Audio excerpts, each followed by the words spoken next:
Police মন্ত্রীর নির্দেশ আছে আলিম মোল্লাদের ছেড়ে রেখে দাও, শেখ শাহজাহানদেরকে ছেড়ে রেখে দাও, এটাই কি নির্দেশ আছে? এখানেও কি সিবিআই এনআইএ এর দরকার?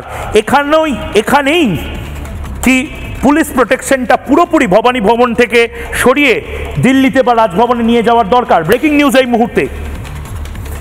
মুহূর্তে যে ব্রেকিং নিউজ পাচ্ছি আমরা, সূত্রের খবর আমরা যে পাচ্ছি, কেন লরির চালক আলিম মোল্লাকে আড়াল করা হচ্ছে? বড় কিছু জানে আলিম মোল্লা? শাহজাহান ঘনিষ্ঠ আলিম মোল্লাকে কেন আড়াল করা হচ্ছে? মমতা বন্দ্যোপাধ্যায়ের নির্দেশেই আড়াল করা হচ্ছে আলিম মোল্লাকে। কান ধরে কেন আলিম মোল্লাকে জেলে পড়া হচ্ছে না? কখন ধরা পড়বে আলিম মোল্লা? ডিজিপি রাজীব কুমার আড়াল করছেন আলিম মোল্লাকে।